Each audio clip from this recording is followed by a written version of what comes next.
once all but accused a running mate of outright bigotry and racism. Take a look.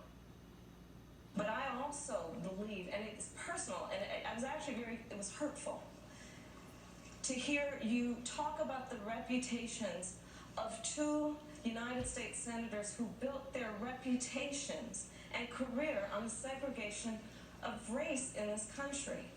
And it was not only that, but you also worked with them to oppose busing. And, you know, there was a little girl in California who was part of the second class to integrate her public schools.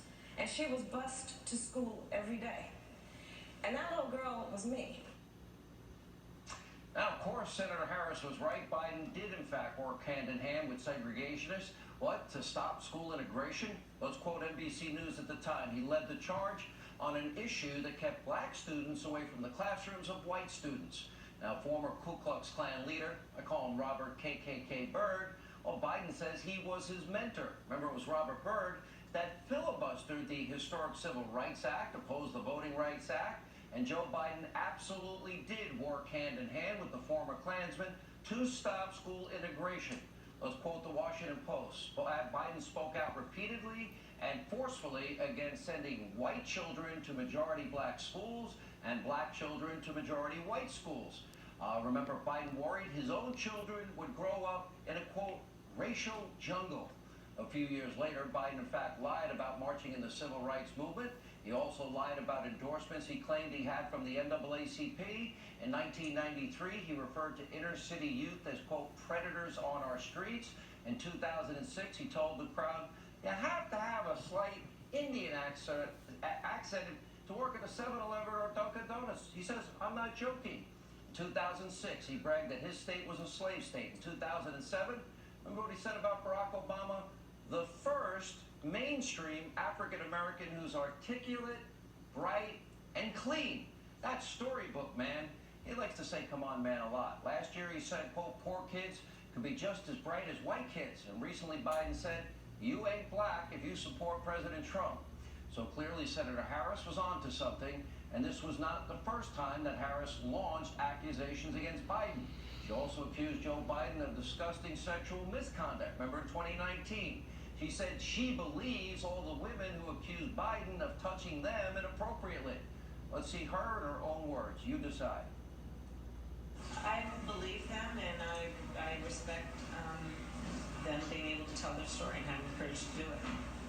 Do you believe that the vice president should enter this race? Oh, he's going to have to make that decision for himself. I wouldn't tell him what to do. One of the first questions you'd ask, does Senator Harris feel the same way today? Now, will anyone in the media mob ask her this question? I tend to doubt it. Or if they do ask, she will give a lame excuse and the mob will accept it instantly, like always. It will be up to this program to vet the Democratic ticket, as we always do and we always promise. Buckle up, because Kamala Harris and her record, it is extreme, it is radical hard left. Senator Harris was an official co-sponsor of the radical Green New Deal.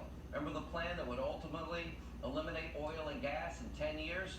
That would be the lifeblood of America's and the world's economy. Remember, she wants to immediately ban all fracking. By the way, how are our friends in Pennsylvania and Ohio feeling about that tonight? She even supports a federal ban on plastic straws.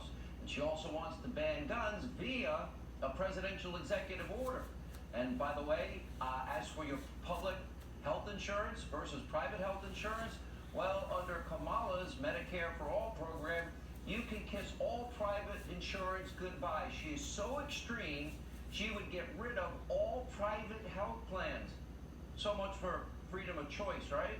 Like it or not, she wants to outlaw your private insurance, replace it with government-run Medicare for All. She also wants to raise your taxes, billions and billions of dollars. She voted against the president's tax cuts. She's a huge proponent of raising income taxes, not minimally, by billions and billions of dollars. Well, that would be confiscation and redistribution of wealth. But of course, she doesn't want any of that money going to law enforcement. 2019, remember? She tweeted Michael Brown was murdered by Officer Darren Wilson. Wow, former prosecutor rushed to judgment. Where's the presumption of innocence? Innocent until proven guilty. She was a prosecutor in San Francisco. By the way, that was beyond a despicable lie. Has she ever apologized to Officer Darren Wilson? A clear smear of now an exonerated police officer for pure political gain. And by the way, it was Biden and Obama's own Justice Department that cleared Officer Wilson and said that shooting was justified. But yet today her smear stands. Recently she praised Mayor Garcetti of Los Angeles. Why? He slashed the LAPD's budget by 100